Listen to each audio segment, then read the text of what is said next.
श्री गुरुभ्यो नमः। हरि ओम। गुरुर्ब्रह्मा गुरुर्विष्णु गुरुदेवो महेश्वरः। गुरु साक्षात् परं ब्रह्म तस्मै श्री गुरवे नमः। ಸದ್ಗುರುಪಾದಾರವಿಂದಾಭ್ಯಾಂ ನಮಃ. ಆತ್ಮೀಯ ವೀಕ್ಷಕರಿಗೆ ಡಾಕ್ಟರ್ ಎಂ.ಎನ್. ಲಕ್ಷ್ಮೀ ನರಸಿಂಹಮ್ಮ ಸ್ವಾಮಿ ಮಾಡುವ ಆತ್ಮೀಯ ಸ್ವಾಗತ. ನಿಮ್ಮೆಲ್ಲರಿಗೂ ಕನ್ನಡ ರಾಜ್ಯೋತ್ಸವದ ಹಾಗೂ ದೀಪಾವಳಿಯ ಶುಭಾಶಯ. ನಾನು ನಿಮಗಾಗಿ ವಾರ ಭವಿಷ್ಯವನ್ನು ಹೊರತಂದಿದ್ದೀನಿ. ಇದು ತಾರೀಖು 31/10/2021 6/11/2021 ಇರುತ್ತೆ. ಇದನ್ನ ನಿಮ್ಮ ಒಳಿತಿಗಾಗಿ ಬಳಸಿಕೊಳ್ಳಿ. ಈಗ ಮೇಷರಾಶಿಯತ್ತ ನೋಡೋಣ.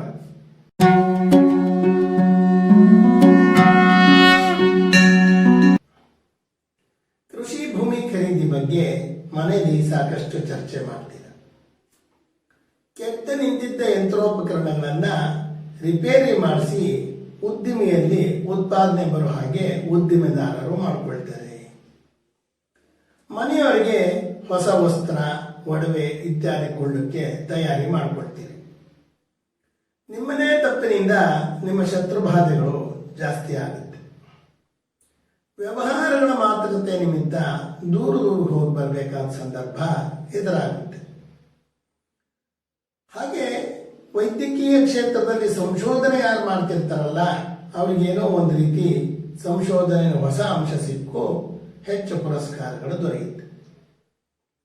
ಔಷಧಿ ವಿತರಕರಿಗೆ ವೃತ್ತಿಯಲ್ಲಿ ಹೆಚ್ಚಿನ ಲಾಭ ಬರುತ್ತೆ. ಆದಾಯದಷ್ಟೇ ಖರ್ಚು ಇರುತ್ತೆ, ಆದ್ರಿಂದ ಸ್ವಲ್ಪ ಖರ್ಚನ್ನ ಕಡಿಮೆ ಮಾಡಿಕೊಳ್ಳಿ. ವಿದೇಶಿ ಉದ್ಯಮಿಗಳಿಗೆ ಕಚ್ಚಾ ವಸ್ತುಗಳನ್ನು ಪೂರೈಕೆ ಮಾಡೋರಿಗೆ ಹೆಚ್ಚಿನ ಆದೇಶಗಳು ದೊರೆಯುತ್ತೆ. ಈಗ ವೃಷಭ ರಾಶಿ ನೋಡೋಣ.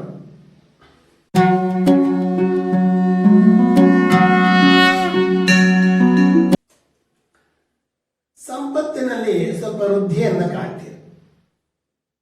ಜಲಸೇನೆಯಲ್ಲಿ ಯಾರ್ಯಾರು ಕೆಲಸ ಮಾಡ್ತಾರೋ ಅವರಿಗೆ ಬಡ್ತಿ ಸಿಗುವ ಸಾಧ್ಯತೆಗಳು ನಿಶ್ಚಲವಾಗಿವೆ. ಕೆಲವು ಹಿರಿಯ ಅಧಿಕಾರಿಗಳಿಗೆ ರಾಜಕಾರಣಿಗಳಿಂದ ಹೆಚ್ಚಿನ ಕಿರಿಕಿರಿ ಉಂಟಾಗುತ್ತೆ. ಮಕ್ಕಳು ಉದ್ಯೋಗದ ನಿಮಿತ್ತ ದೂರಿಗೆ ಹೋಗಬೇಕಾದ ಅನಿವಾರ್ಯತೆ ಎದುರಾಗಬಹುದು. ಮಹಿಳೆಯರಿಗೆ ಆರ್ಥಿಕ ಸಬಲತೆಗೆ ಬೇಕಾಗತಕ್ಕಂಥ ಸರ್ಕಾರಿ ಸೌಲಭ್ಯಗಳು ಹುಡುಕೊಂಡು ಬರುತ್ತೆ. ಗೃಹ ಕೈಗಾರಿಕೆಯನ್ನು ಮಾಡತಕ್ಕಂಥ ಸ್ತ್ರೀಯರಿಗೆ ಅದಕ್ಕೆ ಬೇಕಾದ ಕಚ್ಚಾ ವಸ್ತು ಇರ್ಬೋದು, ವ್ಯಾಪಾರ ಇರಬಹುದು, ವಹಿವಾಟು ಇರ್ಬೋದು, ಇದನ್ನ ಸೂಕ್ತ ತಿಳುವಳಿಕೆ ಕೊಟ್ಟು ನಡೆಸ್ತಕ್ಕಂಥ ಒಂದು ಸಂಸ್ಥೆಗಳು ಮುಂದೆ ಬರುತ್ತೆ. ಮಕ್ಕಳ ವಿದ್ಯಾಭ್ಯಾಸಕ್ಕೆ ಹೆಚ್ಚಿನ ಹಣ ಹೊಂದಿಸಲೇಬೇಕಾದ ಅನಿವಾರ್ಯತೆ ಇರುತ್ತೆ. ಆ ಬಗ್ಗೆ ಹೆಚ್ಚು ದುಡಿಮೆ ಮಾಡ್ತೀವಿ. ಹೊಸ ಬಂಧುವಿನಿಂದ ಪರಿಚಯದಿಂದ ನಿಮಗೆ ಪಿತ್ರಾರ್ಜಿತ ಆಸ್ತಿ ಬಗ್ಗೆ ಸಿಗಬೇಕಾಗಿರ್ತಕ್ಕಂಥ ಎಲ್ಲ ಅಂಶಗಳು ನಿಮಗೆ ಗೊತ್ತಾಗುತ್ತೆ. ಆಸ್ತಿಯಲ್ಲಿದೆ, ಹೇಗಿದೆ, ಯಾರ ವರ್ಷದಲ್ಲಿದೆ, ಈ ರೀತಿ ಮಾಹಿತಿಗಳು ನಿಮಗೆ ದೊರೆಯುತ್ತೆ. ಈಗ ಮಿಥುನ ರಾಶಿ ಅಂತ ನೋಡೋಣ.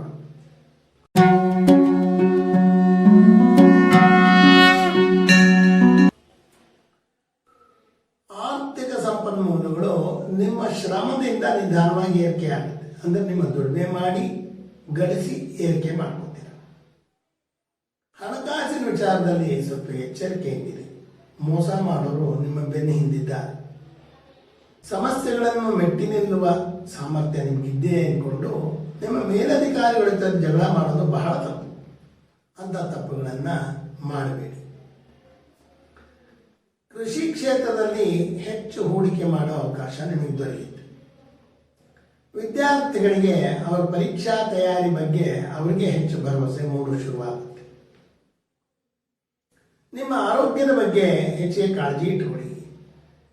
ನಿಮ್ಮ ಸಂಗಾತಿ ಕೊಡೋ ಸಲಹೆಗಳಲ್ಲಿ ಕೆಲವೊಂದು ಬಹಳ ಉತ್ತಮವಾಗಿ ನಿಮಗೆ ಅನುಕೂಲ ತರುತ್ತೆ. ಆದ್ರಿಂದ ಗಮನ ಹರಿಸಿ. ಹಾಗೆ ಅವರ ಸಲಹೆ ಮೇರೆಗೆ ನಡೆದಲ್ಲಿ ನಿಮಗೆ ಬೇಕಾಗ್ತಕ್ಕಂಥ ಧನ ಸಹಾಯ ಸಹ ದೊರೆಯುತ್ತೆ. ಇವಿಷ್ಟು ಮಿಥುನ ರಾಶಿಯವರಿಗೆ ಆಗಿ ಬರ್ತಕ್ಕಂಥ ವಿಷಯಗಳು. ಈಗ ಕಟಕ ರಾಶಿ ಅಂತ ನೋಡೋಣ.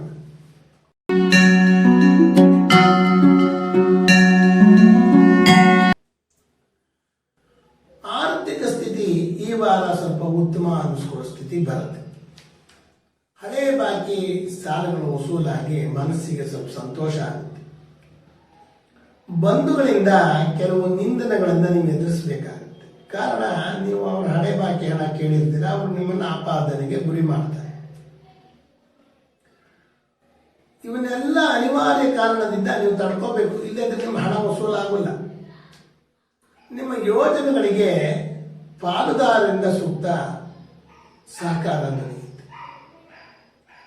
ಯಾವುದೇ ವಿಚಾರದಲ್ಲೂ ಅವಸರದ ನಿರ್ಧಾರಗಳು ಬೇಡ. ವ್ಯಾಪಾರದ ವಿಚಾರದಲ್ಲಿ ಮನಸ್ಸಿಗೆ ಉಲ್ಲಾಸ ತರುವಂಥ ಒಂದು ಸಂತೋಷದ ವಿಷಯ ನಿಮ್ಮ ಕಿವಿ ತಲುಪುತ್ತೆ. ಉದ್ಯಮಿಗಳಿಗೆ ಸರ್ಕಾರದಿಂದ ಬರಬೇಕಾಗಿರ್ತಕ್ಕಂಥ ಬಾಕಿ ಹಣಗಳು ಈಗ ಬರುತ್ತೆ. ಕೈಗಾರಿಕೆಯಲ್ಲಿ ತಯಾರಿಕಾ ಮಟ್ಟ ಹೆಚ್ಚಾಗಿ ಲಾಭವೂ ಹೆಚ್ಚಾಗುತ್ತೆ. ದುಂದು ವೆಚ್ಚಗಳಿಗೆ ಕಡಿವಾಣ ಹಾಕೋದು ಅತಿಯಾಗುತ್ತೆ. ಈಗ ಸಿಂಹರಾಶಿಯವರು ನೋಡೋಣ.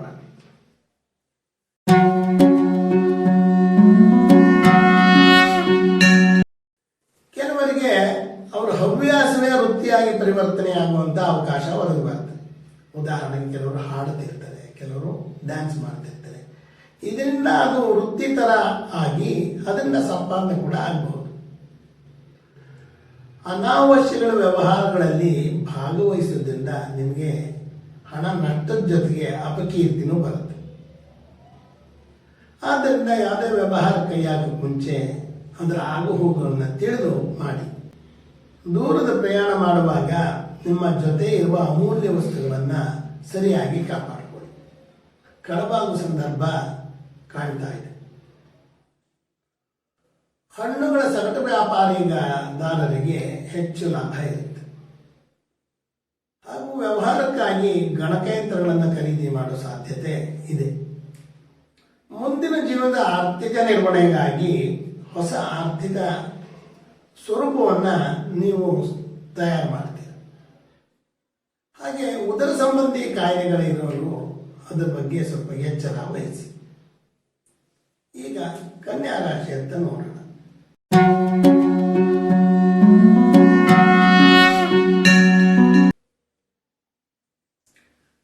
ಕಲಾವಿದರುಗಳು ತಮ್ಮ ಆಕರ್ಷಣೀಯ ನಡವಳಿಕೆಯಿಂದ ಜನಗಳನ್ನು ಹೆಚ್ಚು ಆಕರ್ಷಿಸ್ತಾರೆ. ವೃತ್ತಿನೇ ಹೆಚ್ಚು ಒತ್ತಡ ಇದ್ರೂ ಸಹ ತೋರಿಸ್ಕೊಳ್ಳದೆ ಸಮಾಧಾನವಾಗಿ ಕೆಲಸ ಮಾಡಿ ಎಲ್ಲರ ಮೆಚ್ಚುಗೆ ಗಳಿಸ್ತೀರ. ಸಮರ್ಥ ಕಾರ್ಯಯೋಜನೆಯನ್ನು ಸಿದ್ಧಪಡಿಸಿ ನಿಮ್ಮ ಮೇಲಧಿಕಾರಿಗಳಿಗೆ ತೋರಿಸಿ ಆ ಯೋಜನಾ ಮುಖ್ಯಸ್ಥರಾಗಿ ನೀವು ನಿಯೋಜನೆಗೊಳ್ಳುವ ಸಾಧ್ಯತೆ ಇದೆ. ಸರ್ಕಾರಿ ನೌಕರರಿಗೆ ಅನಿರೀಕ್ಷಿತ ತಪಾಸಣೆಯಿಂದ ಮುಜುಗರ ಉಂಟಾಗುವಂತಹ ಸಂದರ್ಭ ಎದುರಾಗಿ ಕೆಲವರಿಗೆ ಶಿಕ್ಷೆ ಕೂಡ ಆಗಬಹುದು. ಈ ದಿಸೆಯಲ್ಲಿ ಸ್ವಲ್ಪ ಎಚ್ಚರಾಗಿರೋದು ಒಳ್ಳೆಯದು. ವ್ಯವಹಾರಗಳು ಸ್ವಲ್ಪ ಅಭಿವೃದ್ಧಿಯತ್ತ ತಿರುಗಿ ಸಹಜ ಸ್ಥಿತಿಗೆ ಬರುತ್ತೆ.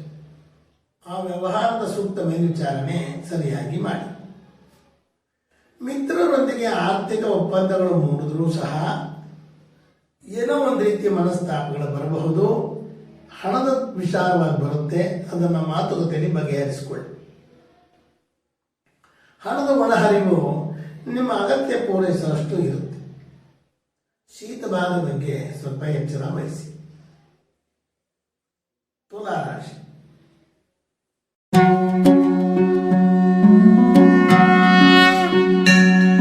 ವ್ಯವಸಾಯದಲ್ಲಿನ ಅಭಿವೃದ್ಧಿಯಿಂದಾಗಿ ನಿಮಗೆ ಸ್ಥಳೀಯ ಮಟ್ಟದಲ್ಲಿ ಉತ್ತಮ ಹೆಸರು ಬರುತ್ತೆ. ಉತ್ತಮ ಬೆಳೆಗಾರ ಅಂತಲೋ ಉತ್ತಮ ಕೃಷಿಕ ಅಂತ ಹೆಸರು ಬರುತ್ತೆ. ಸಹೋದ್ಯೋಗಿಗಳೊಂದಿಗೆ ವಿನಾಕಾರಣ ಮನಸ್ತಾಪ ಮಾಡ್ಕೊಳ್ಳೋದು ಅಷ್ಟು ಒಳಿತಲ್ಲ. ಮಹಿಳಾ ಸಹೋದ್ಯೋಗಿಗಳ ಜೊತೆ ಮಾಡ್ಕೊಂಡ್ರೆ ಅವರು ನಿಮ್ಮ ವಿರುದ್ಧ ತಿರುಗಿಬಿದ್ದು ನಿಮಗೆ ಮಾನಹಾನಿ ಆಗುವ ಅವಕಾಶಗಳು ಹೆಚ್ಚಿವೆ. ಅದರಿಂದ ಎಚ್ಚರವಾಗಿರಿ. ನಿಮ್ಮ ಗುರಿ ಸಾಧನೆ ಮಾಡಕ್ಕೆ ಬಹಳ ಕಷ್ಟಪಡ್ತೀರಾ, ಆದರೆ ಸೂಕ್ತ ಮಾರ್ಗದಲ್ಲಿ ಹೋಗ್ತಾ ಇರಲ್ಲ. ಮಾರ್ಗ ಸರಿಯಾಗಿ ಕಂಡುಕೊಳ್ಳಿ. ಕೆಲವರು ಮಹಿಳೆಯರ ಮನೋಭಿಲಾಷೆ ಅಂದ್ರೆ ಒಡವೆ ಕೊಂಡ್ಕೊಳ್ಳೋದು, ಬಟ್ಟೆ ಕೊಂಡ್ಕೊಳ್ಳೋದು ಇದೇ ಇರುತ್ತೆ. ಇತರರನ್ನ ಹಾಸ್ಯ ಮಾಡಕ್ಕೆ ಹೋಗಿ ನೀವೇ ಹಾಸ್ಯಕ್ಕೊಳಗಾಗುವ ಸಂದರ್ಭ ಕಾಣ್ತಾ ಇದೆ. ನಿಮ್ಮ ವಿರೋಧಿ ಜೊತೆ ಹೊಂದಾಣಿಕೆ ಮಾಡಿಕೊಳ್ಳೋದು ಬಹಳ ಉತ್ತಮ. ಇಲ್ಲದೆ ಇದ್ರೆ ನಿಮ್ಮ ವ್ಯವಹಾರಗಳಲ್ಲಿ ಬಹಳ ಇಕ್ಕಟ್ಟಿಗೆ ಸಿಗಾಕೋತೀರ. ಹಣದ ಒಳಹರಿವು ನಿಮ್ಮ ಅಗತ್ಯವನ್ನು ಪೂರೈಸುವಷ್ಟು ಇರುತ್ತೆ. ಈಗ ವೃಶ್ಚಿಕ ರಾಶಿಯವ್ರದ್ದು ಹೇಗಿದೆ ಎಂದು ನೋಡೋಣ.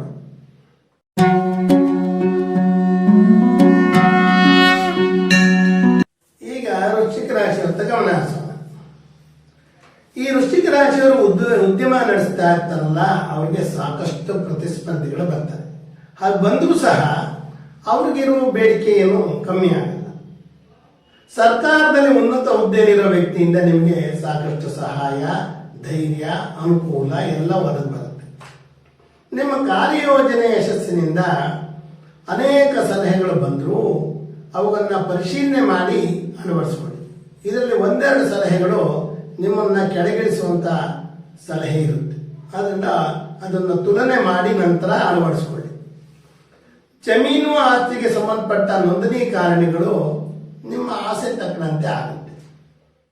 ಸಭೆಯೊಂದರಲ್ಲಿ ಭಾಗವಹಿಸಿ ಕೆಲವೊಂದು ವಿಷಯ ಮಂಡನೆ ಮಾಡೋ ಅವಕಾಶ ಸಿಗುತ್ತೆ. ಇಲ್ಲಿ ಸರಿಯಾಗಿ ಮಾಡಿದರೆ ನಿಮಗೆ ಸಾಮಾಜಿಕ ಗೌರವ ದೊರೆಯುತ್ತೆ.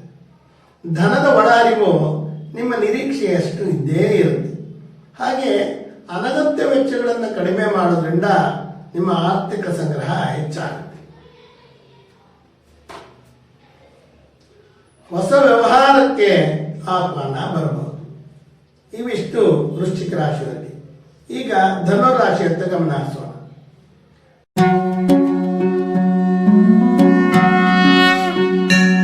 ವ್ಯವಹಾರದಲ್ಲಿ ಸೋದರರಿಂದ ಸಹಕಾರ ದೊರೆಯುತ್ತೆ, ಸಲಹೆಗಳು ಬರುತ್ತೆ. ಪ್ರಮುಖ ಯೋಜನೆಗಳ ಆಗುಹೋಗ ಬಗ್ಗೆ ಕೂಲಂಕುಷವಾಗಿ ಪರಿಣಿತರೊಂದಿಗೆ ಚರ್ಚೆ ಮಾಡೋದಲ್ಲದೆ ಸಹೋದರರು ಸಹ ನಿಮಗೆ ಸೂಕ್ತವಾದ ಸಲಹೆ ನೀಡ್ತಾರೆ ಮತ್ತು ಸರಿಯಾದ ನಿರ್ಧಾರ ತಗೊಳ್ಳೋದ್ರಲ್ಲಿ ಅವರು ನಿಮಗೆ ಹೆಚ್ಚು ಸಹಕಾರವನ್ನು ಕೊಡ್ತಾರೆ. ವೃತ್ತಿಯಲ್ಲಿ ಅತ್ಯಂತ ಧಾವಂತವಾದ ಕೆಲಸಗಳನ್ನು ಮಾಡ್ಕೋಬೇಡಿ. ಸ್ವಲ್ಪ ಯೋಚನೆ ಮಾಡಿ ಕೆಲಸ ಮಾಡೋದ್ರಿಂದ ಅನುಕೂಲತೆ ಇರುತ್ತೆ. ಶುಭ ಸಮಾರಂಭದ ಸಲುವಾಗಿ ದೂರ ಪ್ರಯಾಣ ಮಾಡಬೇಕಾದ ಅನಿವಾರ್ಯತೆ ಎದುರಾಗಬಹುದು. ಸಮಯ ಸ್ಥಳ ನೋಡಿಕೊಂಡು ಹೋಗೋದು ಒಳ್ಳೆಯದು. ಸಾಲ ವಸೂಲಾತಿ ಆಗುವ ಸಂದರ್ಭಗಳು ಕಾಣ್ತಾ ಇವೆ. ಹಾಗೆ ಪ್ರೇಮಿಗಳ ನಡುವೆ ವಿರಸ ಉಂಟಾಗಿ ಸ್ವಲ್ಪ ಜಗಳಗಳಾಗುವ ಸಾಧ್ಯತೆಗಳು ಇವೆ. ಅದಿರ ಉತ್ಪಾದಕರಿಗೆ ಒಳ್ಳೆ ಉತ್ಕೃಷ್ಟ ಮಾರುಕಟ್ಟೆ ದೊರೆಯುವ ಅವಕಾಶ ಇದೆ. ಆಸ್ತಿಗೆ ಸಂಬಂಧಿಸಿದ ಜಿಜ್ಞಾಸೆಗಳು ಮಾತುಕತೆಯಿಂದ ಪರಿಹಾರವಾಗುತ್ತೆ. ನಿಮ್ಮ ಮಕ್ಕಳ ವಿದ್ಯಾಭ್ಯಾಸಕ್ಕೆ ಹೆಚ್ಚಿನ ಹಣ ಹೊಂದಿಸಬೇಕಾದಂಥ ಅನಿವಾರ್ಯತೆಗೆ ನೀವು ಸಿಲುಕೊಳ್ತೀರ. ಆದರೆ ನಿಮ್ಮ ಧನದ ಒಳಹರಿವು ಒಂದು ಸಾಮಾನ್ಯ ಮಟ್ಟದಲ್ಲಿ ಇರುತ್ತೆ. ಇವಿಷ್ಟು ಧನುರಾಶಿಯವರು. ಈಗ ಮಕರ ರಾಶಿಯವರ ಹತ್ರ ನೋಡೋಣ.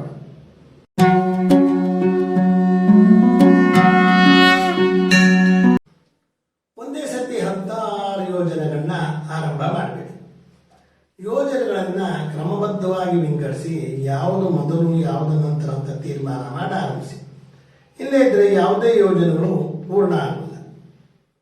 ಸಂಗೀತ ಕಲಾವಿದರಿಗೆ ಸಾರ್ವಜನಿಕವಾಗಿ ಪ್ರದರ್ಶನ ಕೊಡೋಕ್ಕೆ ಒಂದು ಅವಕಾಶ ಸಿಗುತ್ತೆ. ಅದನ್ನು ಸದುಪಯೋಗ ಮಾಡಿಕೊಂಡ್ರೆ ನಿಮಗೆ ಉತ್ತಮವಾದ ಮಾರುಕಟ್ಟೆ ದೊರೆಯುತ್ತೆ.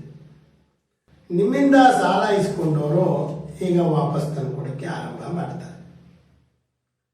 ಕರಕುಶಲ ವಸ್ತುಗಳನ್ನು ತಯಾರು ಮಾಡಿ ಮಾರಾಟ ಮಾಡೋರ ವ್ಯವಹಾರ ವಿಸ್ತರಣೆಯಾಗುತ್ತೆ ಹಾಗೂ ಆದಾಯನೂ ಹೆಚ್ಚುತ್ತೆ. ಆರಕ್ಷಕರು ಅಂದ್ರೆ ಪೊಲೀಸ್ನವ್ರಿಗೆ ಪದೋನ್ನತಿಯ ಸಂದರ್ಭ ಇದೆ. ಆದರೆ ಅವರು ದೇಹದಾಢ್ಯತೆಯನ್ನು ಸರಿಯಾಗಿ ಕಾಪಾಡಿಕೊಳ್ಳದೆ ಇದ್ದರೆ ಪದೋನ್ನತಿ ಸಿಗೋದು ಅನುಮಾನ. ರಾಜಕೀಯ ಪ್ರೇರಿತ ಕೆಲಸಗಳಲ್ಲಿ ಸ್ವಲ್ಪ ಯಶಸ್ಸನ್ನು ಕಾಣಬಹುದು. ಉನ್ನತ ಹುದ್ದೆಯಲ್ಲಿರ್ತಕ್ಕಂಥ ಅಧಿಕಾರಿಗಳಿಗೆ ವರ್ಗಾವಣೆ ಭಾಗ್ಯ ಇದೆ. ನಿಮ್ಮ ಅಗತ್ಯವನ್ನು ಪೂರೈಸುವಷ್ಟು ಹಣ ನಿಮಗೆ ಸಿಗುತ್ತೆ.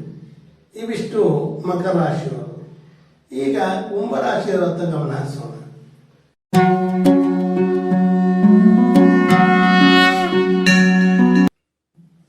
ಹಿರಿಯರು ತೆಗೆದುಕೊಳ್ಳುವ ನಿರ್ಧಾರಗಳು ಬಹಳ ಯಶಸ್ವಿಯಾಗಿರುತ್ತೆ. ಅದನ್ನು ನೀವು ಅನುಸರಿಸೋದು ಒಳ್ಳೆಯದು. ವಿದ್ಯಾರ್ಥಿಗಳಿಗೆ ಅವರು ವಿದ್ಯಾಭ್ಯಾಸದಲ್ಲಿ ಸ್ವಲ್ಪ ಪ್ರಗತಿಯನ್ನು ಕಾಣಬಹುದು. ಸಾಮಾಜಿಕ ಕಾರ್ಯಗಳನ್ನು ಮಾಡೋರಿಗೆ ಅದರಲ್ಲಿ ಯಶಸ್ಸಿರುತ್ತೆ, ಗೌರವವನ್ನು ಸಿಗುತ್ತೆ. ಮನೆಯ ನವೀಕರಣ ಕಾರ್ಯವನ್ನು ಕೈಗೆತ್ತಿಕೊಳ್ತೀರಿ. ಯುವಕರಿಗೆ ಪ್ರೇಮಿಗಳು ಕೈಕೊಡುವ ಸಾಧ್ಯತೆ ಇದೆ. ಕೆಲವು ಅಧಿಕಾರಿಗಳಿಗೆ ಬಡ್ತಿ ಸಿಗುವ ಸಾಧ್ಯತೆ ಇದೆ. ರೈತ ಬ್ಯಾಂಕ್ ಅಧಿಕಾರಿಗಳಿಂದ ವಂಚನೆಗೊಳಗಾಗುವ ಸಾಧ್ಯತೆಗಳು ಕಾಣ್ತಾ ಇವೆ. ಆದ್ರಿಂದ ನೀವೇನು ಸಾಲ ತಗೋತೀರಾ, ಯಾಕೆ ತಗೋತೀರ ಅಂತ ಸರಿಯಾಗಿ ದಾಖಲೆಗಳನ್ನ ಒಂದೆರಡು ಬಾರಿ ಪರಿಶೀಲನೆ ಒಳಪಡಿಸಿ. ವೃತ್ತಿಯಲ್ಲಿ ಸಾಕಷ್ಟು ಯಶಸ್ಸಿರುತ್ತೆ. ಯಾವುದೋ ವಿಶ್ವಾಸಿಗಳಿಗೆ ಅನಿವಾರ್ಯವಾಗಿ ಧನ ಸಹಾಯ ಮಾಡಬೇಕಾಗಿರ್ತಕ್ಕಂಥ ಪರಿಸ್ಥಿತಿ ನಿಮಗೆ ಎದುರಾಗುತ್ತೆ. ಜಾಣ್ಮೆಯಿಂದ ಆರ್ಥಿಕ ಸಮತೋಲನ ಕಾಪಾಡಿಕೊಳ್ತೀರ. ಈಗ ಮೀನ ರಾಶಿ ಬಗ್ಗೆ ನೋಡ್ಬಿಡೋಣ.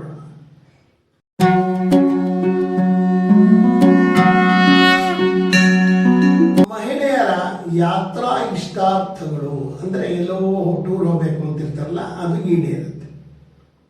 ಕುಟುಂಬದವರೊಡನೆ ಧಾರ್ಮಿಕ ಕ್ಷೇತ್ರವನ್ನ ಸಂದರ್ಶನ ಮಾಡಬಹುದು. ಉದ್ಯೋಗದಲ್ಲಿ ಯಾವುದೋ ಒಂದು ಹಳೆಯ ಪ್ರಕರಣ ಹೊರಬಂದು ಶಿಸ್ತಿನ ದಂಡನೆಗೆ ಗುರಿಯಾಗುವ ಸಾಧ್ಯತೆ ಇದೆ. ಅಥವಾ ಶಿಸ್ತಿನ ನಡವಳಿಕೆಗಳು ನಿಮ್ಮ ಮೇಲೆ ಪ್ರಾರಂಭವಾಗಬಹುದು. ಶೀತ ಸಂಬಂಧಿ ಕಾಯಿಲೆ ಇರೋರು ಎಚ್ಚರ ವಹಿಸಿ, ಈ ಕಾಯಿಲೆ ಉಲ್ಬಣ ಆಗುವ ಸಾಧ್ಯತೆ ಇದೆ. ನೆರೆಹೊರೆಯವರೊಂದಿಗೆ ವಿನಾಕಾರಣ ಜಗಳ ಆಡಿ ಮನಸ್ಸು ಕೆಡಿಸ್ಕೊಳ್ತೀರ. ವಿನಾಕಾರಣ ಎಲ್ಲರನ್ನೂ ನಿಷ್ಠೂರ ಮಾಡಿ ನೀವೇ ದೂರ ಆಗ್ತೀರ. ಆರ್ಥಿಕ ಸ್ಥಿತಿ ತಕ್ಕ ಮಟ್ಟಿಗೆ ಇರುತ್ತೆ. ಕೋರ್ಟ್ ಕಚೇರಿ ವ್ಯಾಜ್ಯಗಳು ನಿಧಾನವಾಗಿ ನಿಮ್ಮ ಕಡೆಗೆ ವಾಲುತ್ತೆ. ಮಧ್ಯವರ್ತಿ ಕೆಲಸ ಮಾಡೋರಿಗೆ ಹೆಚ್ಚಿನ ಕಮಿಷನ್ ದೊರೆಯುತ್ತೆ. ವ್ಯಾಪಾರ ವ್ಯವಹಾರಗಳಲ್ಲಿ ನಿಮ್ಮ ಮಾತಿಗೆ ಹೆಚ್ಚು ಬೆಲೆ ಸಿಗಲ್ಲ, ಆದರೂ ನಿಮ್ಮ ಪಾಲಿನ ಲಾಭ ನಿಮಗೆ ಬಂದೇ ಬರುತ್ತೆ. ಇವಿಷ್ಟು ಮೀನ ರಾಶಿಯವರಿಗೆ. ಆತ್ಮೀಯರೇ, ಇದುವರೆಗೆ ನಾನು ತಾರೀಖು 31/10/2021 6/11/2021 ಪಾರ ಭವಿಷ್ಯ ತಿಳಿಸಿದ್ದೇನೆ. ಇದನ್ನು ನಿಮ್ಮ ಒಳಿತಿಗಾಗಿ ಉಪಯೋಗಿಸ್ಕೊಳ್ಳಿ. ಆತ್ಮೀಯ ವಂದನೆಗಳೊಂದಿಗೆ doctor M N Lakshmi Narasimhaswamy.